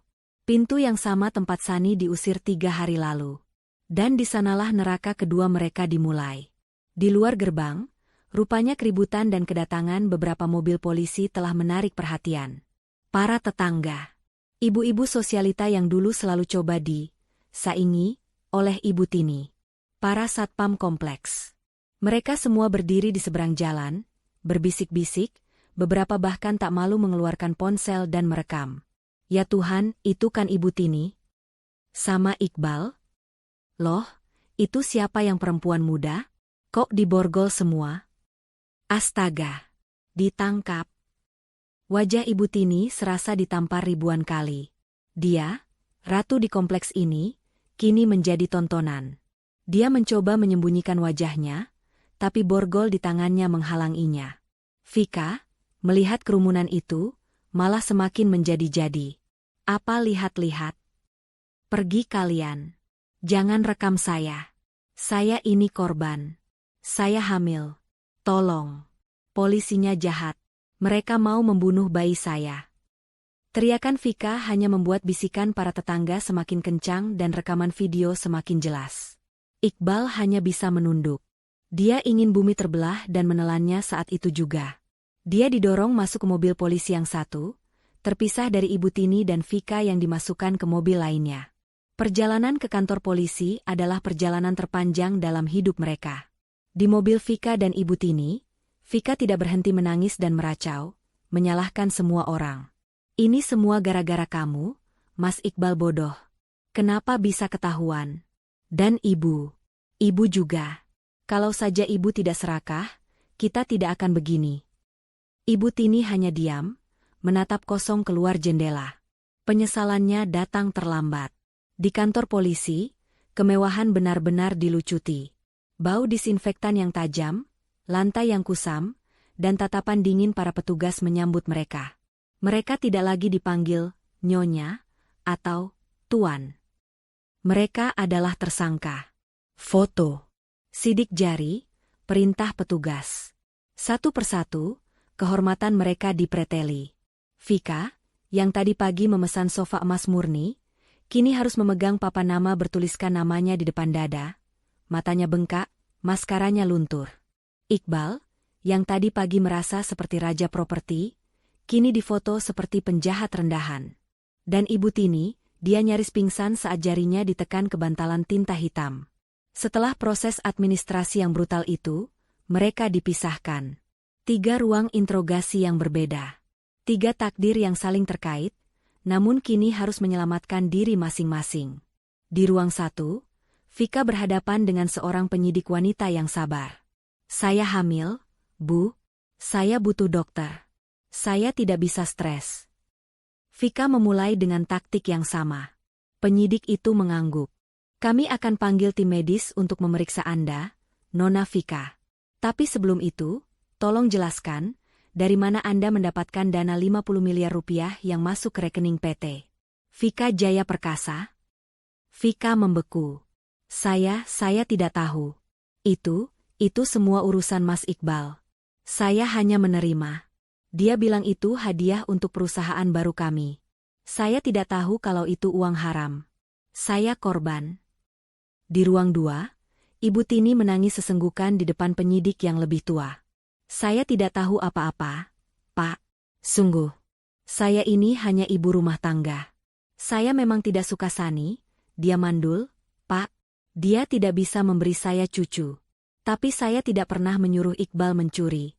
Saya memang menerima uang bulanan, tapi itu kan wajar. Seorang anak memberi ibunya. Saya tidak tahu kalau uang itu, uang haram.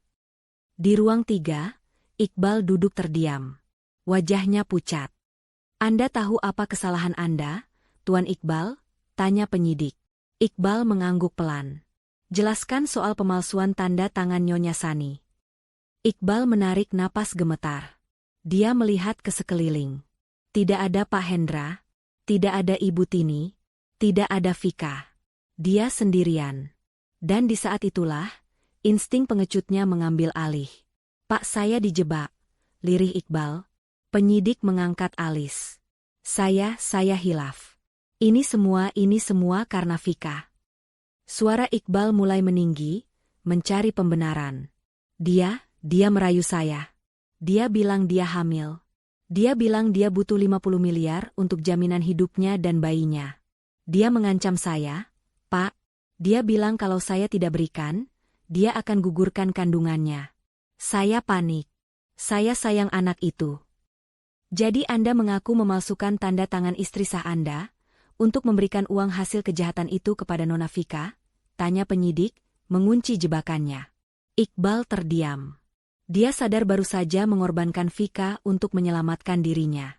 Persekutuan jahat itu telah retak. Di bawah tekanan, 3 ekor ular itu kini saling mematuk, saling menyalahkan, saling berkhianat, berusaha menjadi yang terakhir selamat. Sementara itu, di apartemen servis yang mewah, Sani berdiri di depan jendela yang sama, memandangi gemerlap lampu kota.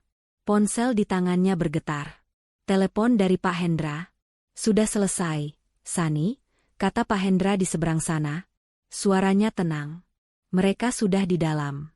Di ruang interogasi yang terpisah. Sani memejamkan matanya.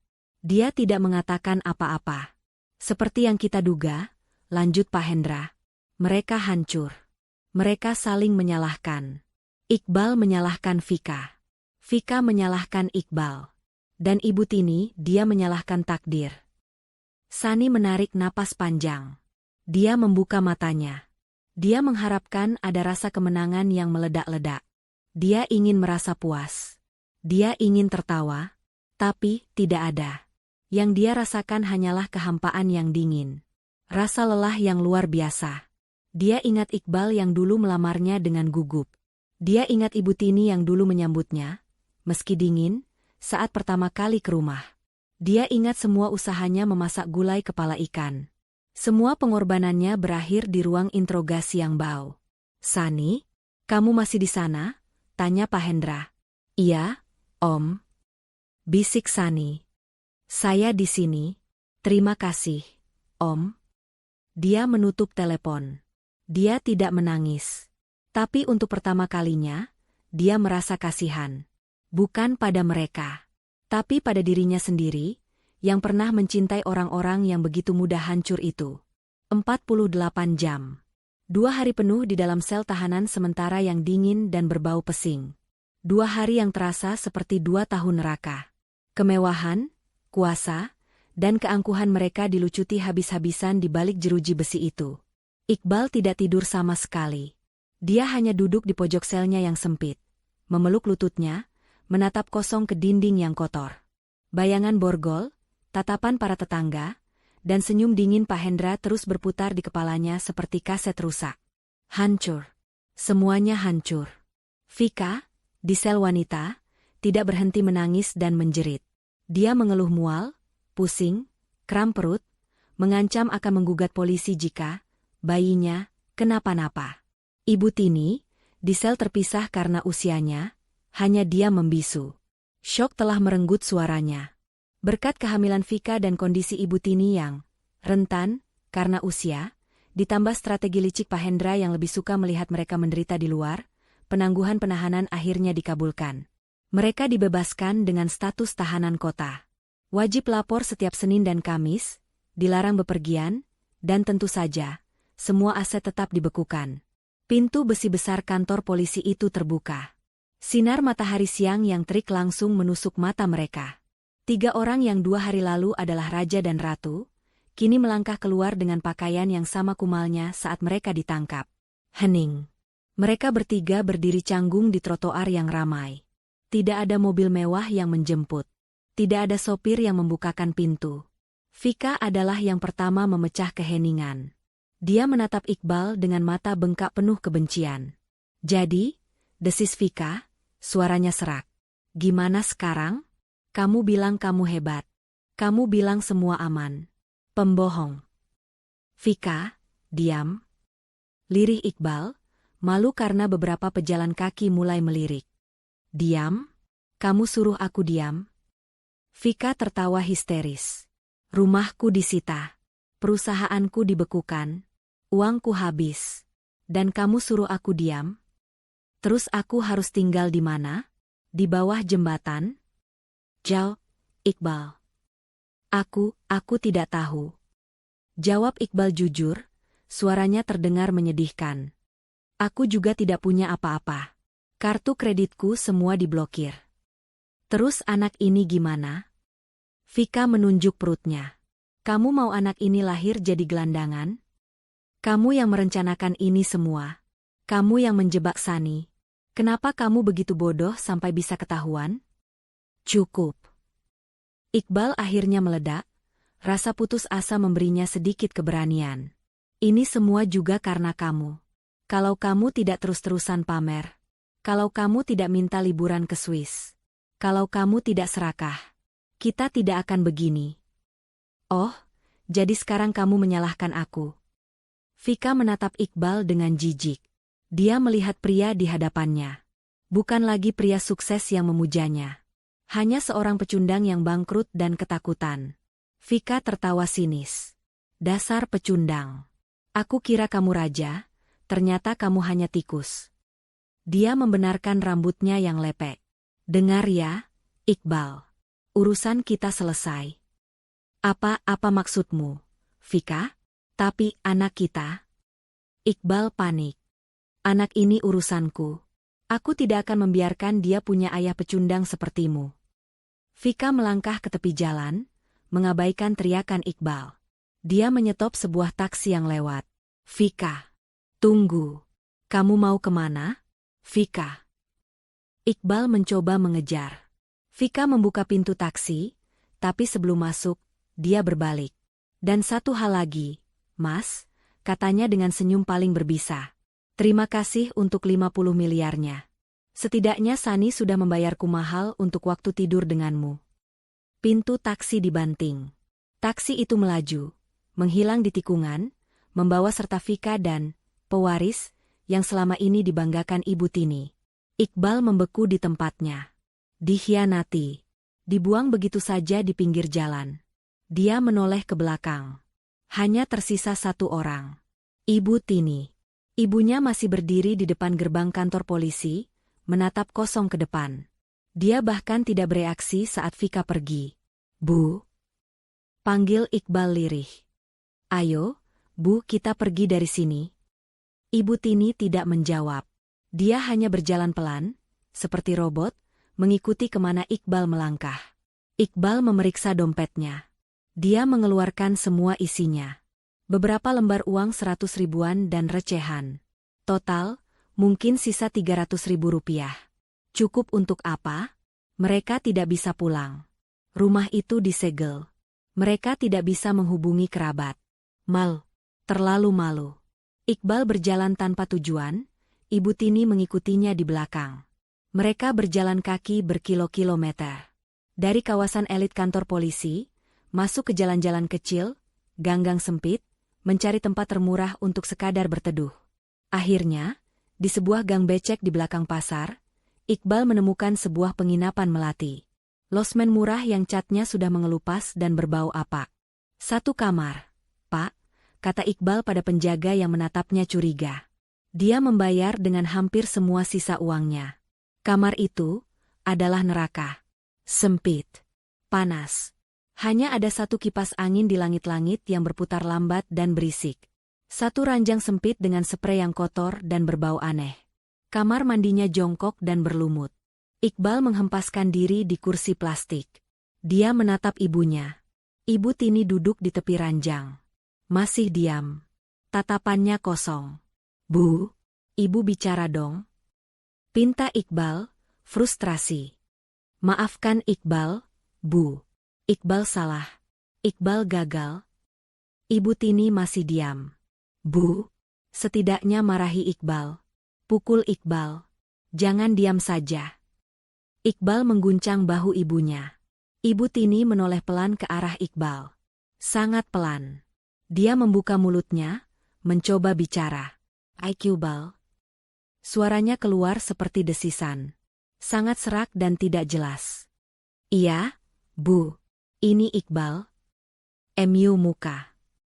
Lanjut Ibu Tini. MU ke aku. Muka ibu kenapa? Iqbal mulai panik. Dia melihat wajah ibunya. Dan jantungnya serasa berhenti. Sudut bibir kiri Ibu Tini tertarik ke bawah. Matanya yang sebelah kiri tidak berkedip. Air liur menetes dari sudut bibirnya yang lumpuh itu. Rasa.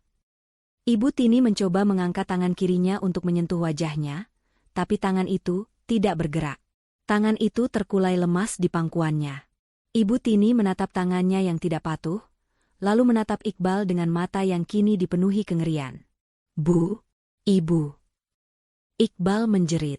Tubuh Ibu Tini limbung ke samping, roboh di atas ranjang yang reot itu. "Stroke, Ibu. Jangan tinggalkan Iqbal." Iqbal panik. Dia dilanda ketakutan yang luar biasa. Dia mencoba mengangkat ibunya, tapi tubuhnya berat.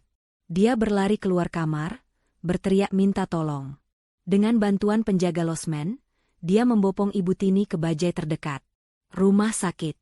Cepat. Rumah sakit umum daerah," teriaknya pada sopir bajai. Mereka tiba di UGD Rumah Sakit Umum Daerah yang kacau balau. Bau obat, darah, dan keringat bercampur jadi satu. Ibu Tini langsung dilarikan ke ruang triase. Iqbal berlari-lari kecil di samping brankar. Seorang dokter muda mencegatnya setelah pemeriksaan singkat. "Keluarga Ibu Tini?" "Saya anaknya, Dok. Ibu saya kenapa?" "Serangan stroke berat, Pak. Pendarahan di otak. Tekanan darahnya sangat tinggi. Ini harus segera ditangani dan masuk ruang ICU secepatnya untuk observasi ketat." "Lakukan, Dok. Lakukan apa saja. Selamatkan ibu saya." "Baik. Tapi Bapak selesaikan dulu administrasinya di loket depan, ya? Untuk deposit ICU." Iqbal berlari ke loket administrasi. "Atas nama Ibu Tini Wulandari, Pak. Deposit ICU, 10 juta rupiah," kata petugas itu tanpa menatapnya. 10 juta?" Iqbal menelan ludah. Bisa pakai kartu kredit dulu, Mbak." "Bisa, Pak." Iqbal mengeluarkan kartu kredit platinumnya. Kartu yang dulu bisa membeli apapun. Dia menyerahkannya dengan tangan gemetar. Petugas itu menggeseknya. "PP, PP, PP." Petugas itu menggeseknya lagi. Dia menatap Iqbal dengan curiga. "Maaf, Pak. Ditolak." "Declined." "Ditolak? Coba yang ini." Iqbal memberikan kartu black card-nya. Simbol kesuksesannya. "Gesek." "Sama, Pak. Ditolak juga. Kartu Bapak diblokir." Iqbal membeku. Keringat dingin membanjiri pelipisnya. Habis. Benar-benar habis. Dia tidak punya sepeser pun. Ibunya terbaring di UGD, di ambang kematian, dan dia tidak bisa membayar deposit 10 juta. "Pak," tegur petugas itu. "Jadi bagaimana? Mau bayar tunai?" Iqbal merogoh sakunya. Hanya sisa 50.000 rupiah. Saya. Iqbal bingung. Dia harus bagaimana? "Pak, kalau tidak ada deposit, kami tidak bisa pindahkan ke ICU. Pasien akan tetap di UGD, tapi penanganannya tidak akan maksimal. Antrean UGD penuh, Pak." Ibunya akan mati. Dalam keputusasaan total, hanya ada satu nama yang terlintas di benaknya. Satu-satunya orang yang dia tahu punya uang. Satu-satunya orang yang paling dia sakiti. Sani. Iqbal mengeluarkan ponselnya yang layarnya sudah retak. Dia tidak punya nomor baru Sani. Tapi dia masih hafal nomor lama Sani, nomor yang dia tahu sudah tidak aktif. Tapi dia juga ingat nomor Pak Hendra. Dengan tangan gemetar hebat, dia mencari nomor itu. Lorong UGD itu pengap. Bau karbol, bau obat, dan bau putus asa bercampur menjadi satu. Iqbal duduk di lantai koridor yang kotor, di luar batas area UGD. Dia tidak diizinkan masuk lebih jauh. Dia hanya bisa mendengar erangan pasien lain, suara perawat yang sibuk, dan roda brankar yang berdecit. Setiap suara itu terasa seperti palu yang menghantam kepalanya. Ibunya terbaring di dalam sana, di brankar nomor 7, di lorong, karena dia tidak punya 10 juta rupiah. "Pak, mau jadi bayar tidak? Kalau tidak, kami harus berikan prioritas ICU untuk pasien lain." Suara petugas administrasi dari loketnya terdengar menusuk. Iqbal menatap ponsel di tangannya. Nama, Pak Hendra, bersinar di layarnya. Ini adalah sisa-sisa harga dirinya yang terakhir. Menelepon pria yang telah menghancurkannya, untuk meminta belas kasihan. Menelepon pengacara wanita yang telah dia injak-injak harga dirinya. Dia lebih hina dari pengemis. Tapi bayangan wajah ibunya yang lumpuh sebelah, matanya yang penuh kengerian. Iqbal tidak punya pilihan. Ibunya akan mati jika dia membiarkan egonya menang. Dengan tangan gemetar hebat, jarinya yang kotor menekan tombol panggil. 1 dering. 2 dering. Terdengar suara klik. Ya, halo? Suara Pak Hendra terdengar dingin, profesional, dan sangat jauh. Jantung Iqbal serasa diremas. Dia membuka mulut, tapi tidak ada suara yang keluar. Halo? Siapa ini? Suara Pak Hendra mulai terdengar tidak sabar. Pak. Iqbal akhirnya berhasil bersuara. Suaranya serak, pecah, nyaris tak dikenali. Pak Hendra ini saya, Iqbal. Hening. Hening yang panjang dan mematikan di seberang sana. Iqbal bisa mendengar napas Pak Hendra yang tertahan. Ada apa? Tanya Pak Hendra. Nadanya datar, seolah bicara pada penjahat. Dan memang, itulah Iqbal sekarang. Pak, saya mohon. Pak. Iqbal tidak bisa menahannya lagi. Dia menangis. Tangisan seorang pria dewasa yang hancur lebur, di lantai rumah sakit umum yang kotor. Orang-orang yang lewat meliriknya dengan jijik. Tolong saya, Pak. Saya bersujud di kaki Bapak. Tolong. Langsung ke intinya, Iqbal. Anda melanggar syarat tahanan kota? Bukan. Bukan itu, Pak, pekik Iqbal, putus asa. Ibu saya, Ibu Tini, dia kena stroke, Pak. Di UGD RSUD. Stroke berat. Kritis. Iqbal menelan ludah, air matanya bercampur dengan keringat. Mereka minta deposit untuk Icu, Pak. 10 juta? Saya tidak punya uang sepeser pun. Kartu saya diblokir. Vika pergi. Saya tidak punya siapa-siapa lagi. Lagi-lagi hening. Lalu, kata Pak Hendra setelah jeda yang panjang, kenapa Anda menelepon saya? Anda pikir Sani peduli setelah apa yang Anda dan ibu Anda lakukan padanya? Saya tidak tahu, raung Iqbal, memukul lantai dengan tangannya. Saya tidak tahu harus ke siapa lagi. Saya akan lakukan apa saja, Pak. Saya akan cium kaki Sani. Saya akan jadi budaknya seumur hidup. Saya akan serahkan sisa hidup saya. Tapi tolong, jangan biarkan ibu saya mati di lorong ini, Pak. Saya mohon. Dia ibu saya. Klik. Telepon ditutup. Halo? Pak? Pak Hendra? Halo? Sambungan terputus. Habis. Semuanya habis. Pak Hendra menutup teleponnya. Tentu saja. Kenapa Sani harus peduli? Ini karma. Ini adalah balasan yang setimpal. Ibunya akan mati di sini, sama seperti ibunya telah membunuh hati Sani. Iqbal merosot, bersandar di dinding. Dia tertawa, tawa yang terdengar seperti tangisan orang gila. Di apartemen mewahnya, Sani baru saja selesai mandi air hangat.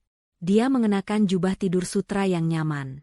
Dia mencoba menenangkan pikirannya. Kemenangan yang dia raih terasa hampa. Dia masih merasa kotor. Ponsel barunya berdering. Nama, Om Hendra, muncul. Iya, Om? Ada apa malam-malam begini? Apa ada perkembangan kasus? Sani, suara Pak Hendra terdengar berat. Om baru dapat telepon. Dari Iqbal. Tangan Sani yang memegang cangkir teh chamomile membeku. Dia ada di RSUD. Pak Hendra menceritakan semuanya. Ibu Tini stroke berat. Kritis. Butuh Icu. Tidak ada uang. Tidak ada Vika. Iqbal menangis seperti anak kecil, memohon di telepon. Sani diam. Dia memejamkan matanya. Gambaran Ibu Tini yang angkuh, menarik kursinya, melintas di benaknya. Bagus, bisik suara gelap di dalam hatinya. Biar dia rasakan. Biar dia tahu rasanya tidak punya apa-apa. Biar dia mati dalam kehinaan. Sani, kamu masih di sana? Tanya Pak Hendra. Om sudah tutup teleponnya. Kita tidak punya kewajiban apa-apa. Ini balasan yang setimpal untuk mereka. Iya. Bisik Sani. Setimpal. Tapi Sani membuka matanya. Dia menatap pantulan dirinya di jendela kaca yang gelap. Wajah yang lelah. Dia sudah menghancurkan mereka. Dia sudah menang. Tapi jika dia membiarkan seorang wanita tua mati di lorong rumah sakit, sementara dia duduk di apartemen mewah, apa bedanya dia dengan mereka? Apa bedanya dia dengan Ibu Tini yang menarik kursinya dengan kejam? Dia teringat celemek yang dilemparkan Iqbal ke kakinya. Dia tidak akan pernah lupa penghinaan itu. Tapi, dia menarik napas panjang. Amarahnya sudah habis. Yang tersisa hanya rasa lelah yang tak terperi. Om, kata Sani, suaranya kini tegas. Kirimkan alamat rumah sakitnya. Dan tolong, siapkan uang tunai 10 juta dari rekening saya. Saya akan ke sana sekarang. Sani? Pak Hendra kaget. Kamu yakin, Nak? Kamu tidak perlu melihat mereka lagi. Saya yakin, Om. Saya harus. Bukan untuk mereka. Tapi untuk saya. Saya tidak mau menjadi monster seperti mereka. 30 menit kemudian. Iqbal masih duduk di lantai, menatap kosong ke depan. Dia sudah pasrah. Ibunya akan, permisi, Tuan Iqbal.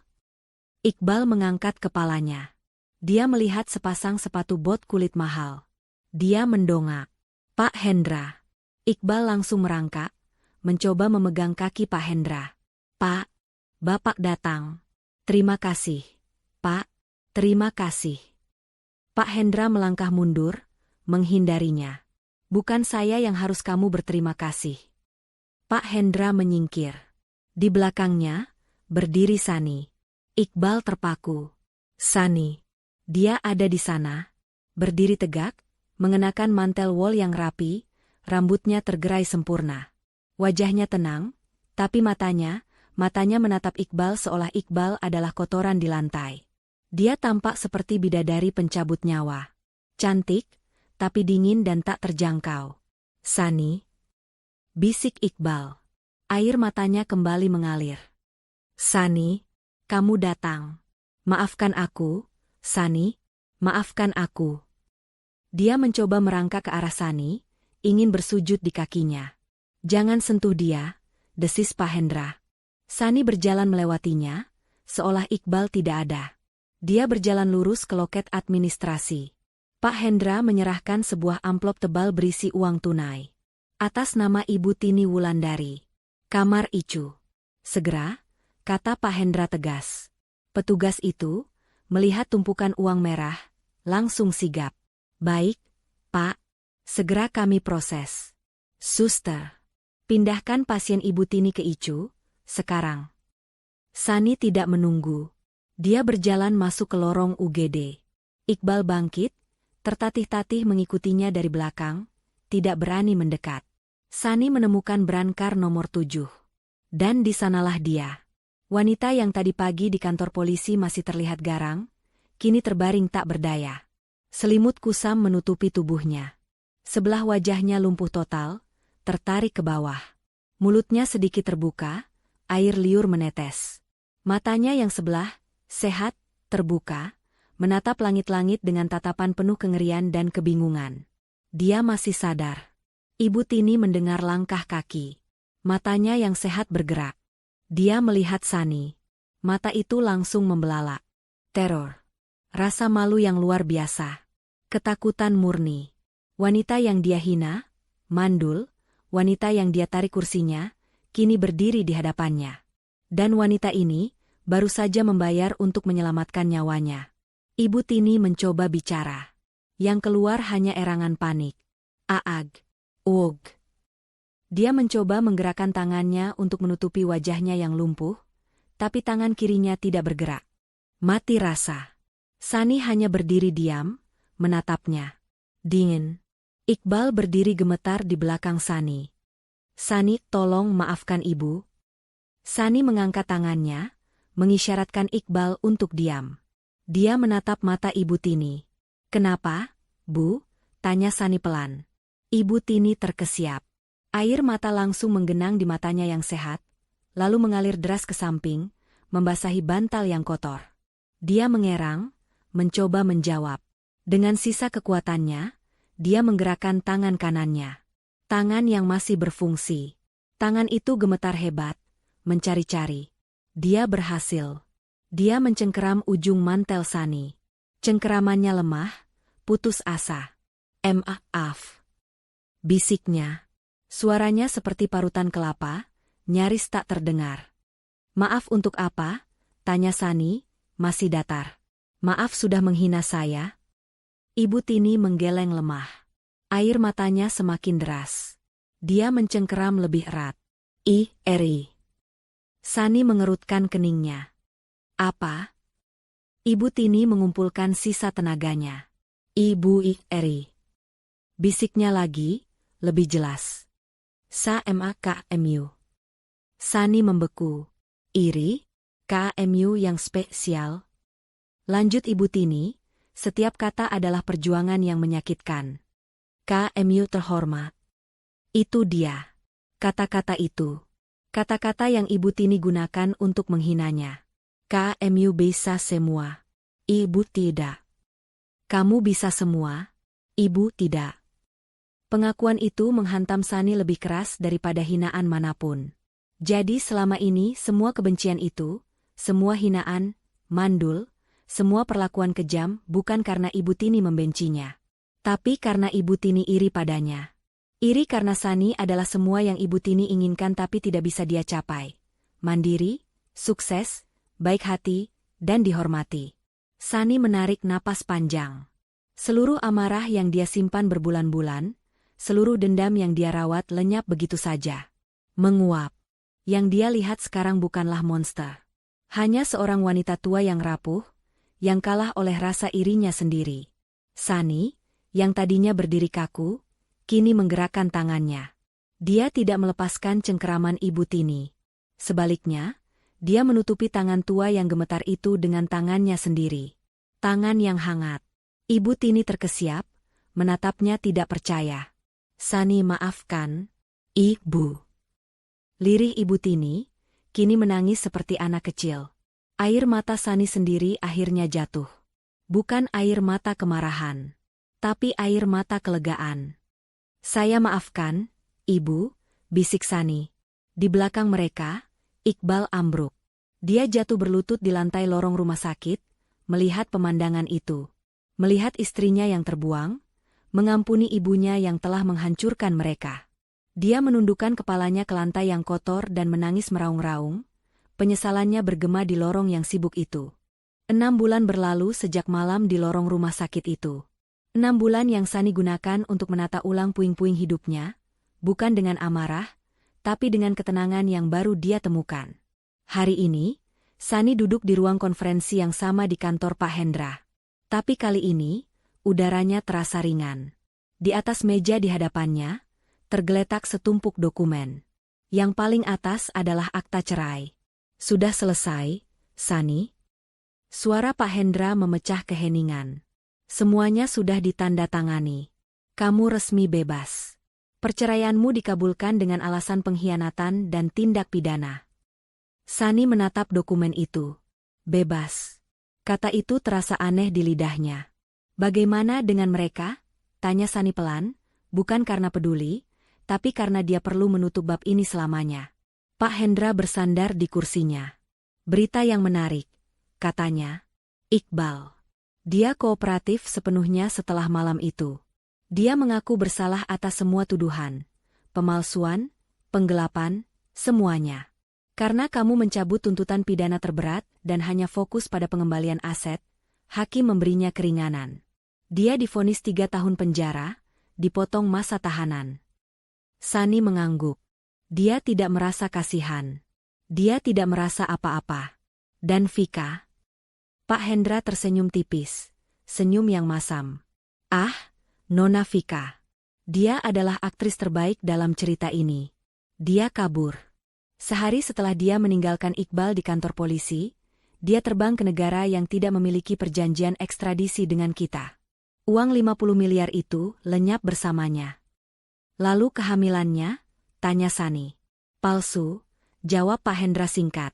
Tim kami menemukan bukti bahwa dia memesan prostetik perut kehamilan palsu secara online. Dia menipu Iqbal dan Ibu Tini sama seperti mereka menipumu. Dia menggunakan mereka untuk mendapatkan uangmu. Pada akhirnya, ular memakan ular. Sani tertegun sejenak. Jadi, pewaris, yang dibanggakan Ibu Tini, yang menjadi alasan Iqbal mengusirnya tidak pernah ada. Hanya ilusi keserakahan. Dan, Ibu Tini, tanya Sani, ini adalah pertanyaan terberatnya. Stroke itu, jelas Pak Hendra, menyebabkan kerusakan permanen. Sisi kirinya lumpuh total. Dia kehilangan kemampuan bicaranya secara normal. Dia stabil, tapi dia tidak akan pernah sama lagi. Pak Hendra menatap Sani dengan tatapan lembut. Fasilitas perawatan paliatif yang kamu bayar merawatnya dengan baik. Kamu tidak perlu menjenguknya lagi jika tidak mau, Sani. Kamu tidak berutang apa-apa padanya. Sani terdiam lama. Dia merapikan dokumen di depannya. Saya harus pergi menemuinya. Om, sekali lagi. Yang terakhir. 1 jam kemudian, Sani tiba di sebuah panti perawatan yang bersih dan tenang, jauh dari hiruk-pikuk kota. Tempat ini dibiayai penuh oleh Sani, memastikan Ibu Tini dirawat dengan manusiawi di sisa hidupnya. Sani masuk ke kamar 203. Bau minyak kayu putih yang lembut menyambutnya. Di sana, di dekat jendela yang menghadap taman, duduk seorang wanita di kursi roda. Bukan lagi Ibu Tini yang angkuh dengan sanggul tingginya. Tapi seorang wanita tua yang rapuh, rambutnya memutih dan tipis, mengenakan baju pasien. Selimut menutupi tubuhnya yang kini kurus. Dia menoleh perlahan saat mendengar langkah Sani. Mata kanannya yang masih berfungsi melebar. Ketakutan, malu, dan penyesalan. Seorang perawat baru saja selesai menyuapinya bubur. Sudah selesai ya, Bu, kata perawat itu lembut, tidak menyadari ketegangan di ruangan itu. Sani menghampiri. Dia berdiri di depan Ibu Tini. Ibu Tini mulai gemetar. Tangan kanannya yang masih berfungsi mencengkeram erat pegangan kursi roda. Dia mencoba bicara. Sa. Hanya itu yang keluar. Suaranya parau dan tidak jelas. Air mata mulai menggenang di matanya. Sani berjongkok di depan kursi roda itu, menyejajarkan matanya dengan mata Ibu Tini. Dia tidak lagi melihat monster yang menarik kursinya. Dia hanya melihat seorang wanita tua yang hancur, yang hidupnya dihabiskan dalam penjara rasa irinya sendiri. Ibu, kata Sani lembut, tapi tegas. Saya sudah menceraikan Iqbal. Saya sudah mengambil kembali semua milik saya. Saya di sini hanya untuk bilang. Ibu Tini menutup matanya, siap menerima makian atau kutukan. Saya harap Ibu tenang di sini, lanjut Sani. Saya akan pastikan Ibu dirawat dengan baik. Tapi saya tidak akan datang lagi. Saya sudah memaafkan Ibu. Bukan untuk Ibu, tapi untuk saya sendiri. Selamat tinggal, Bu Tini. Sani berdiri. Dia menyentuh bahu perawat itu. Tolong rawat dia dengan baik, katanya, lalu berbalik. Tunggu. Sani berhenti, tapi tidak menoleh. Terdengar suara isak tangis yang tertahan dari kursi roda itu. Isak tangis yang pilu, penuh penyesalan, dari seseorang yang tahu dia telah kehilangan segalanya karena kesombongannya sendiri. Sani berjalan keluar, dan saat pintu itu tertutup, dia tidak pernah menengok ke belakang lagi. 2 tahun berlalu. Gerbang penjara terbuka. Iqbal melangkah keluar, kurus, kuyu, dan tatapannya kosong. Dia hanya membawa 1 tas kresek berisi pakaian lamanya. Tidak ada yang menjemput. Dia kini seorang mantan narapidana, tanpa uang, tanpa keluarga. Dia mulai bekerja serabutan. Dia menjadi kuli panggul di pasar, mengangkat karung-karung beras yang berat. Pekerjaan yang jujur, tapi mematahkan punggungnya. Suatu sore, saat sedang beristirahat di trotoar yang kotor, matanya tertuju pada sebuah majalah bisnis di lapak koran di seberangnya. Di sampul majalah itu, Sani tersenyum. Judulnya, Sani Adiwijaya, membangun kembali mahkota bisnis keluarga. Dia sukses. Dia cantik. Dia bersinar. Iqbal menatap sampul majalah itu lama sekali. Lalu dia menatap tangannya yang kapalan dan kotor. Dia menundukkan kepalanya, dan untuk pertama kalinya, dia menangis bukan karena putus asa, tapi karena penyesalan yang murni. Dia tidak akan pernah bisa kembali. Dia telah menukar berlian dengan debu. Inilah hukuman sejatinya. Seumur hidup. Malam itu, di sebuah rumah baru yang lebih kecil namun hangat dan penuh tawa, Sani sedang mengadakan makan malam. Tamunya hanya Pak Hendra dan istrinya. Masakanmu tidak pernah gagal, Sani, puji Pak Hendra sambil menambah nasi. Sani tertawa. Tawa yang lepas dan tulus. Hanya gulai kepala ikan, Om. Tapi kali ini, saya memasaknya karena saya mau, bukan karena harus. Sani duduk di kursinya, di meja makan kayunya yang sederhana. Dia memandang sekeliling. Tidak ada porselen mahal atau gelas kristal. Hanya kehangatan. Dia ingat malam itu. Malam di mana kursinya ditarik. Malam di mana dia merasa begitu hina. Sani tersenyum tipis. Dia akhirnya mengerti. Kehormatan itu tidak pernah ada di kursi. Kehormatan itu tidak pernah datang dari pujian Ibu Tini atau cinta Iqbal.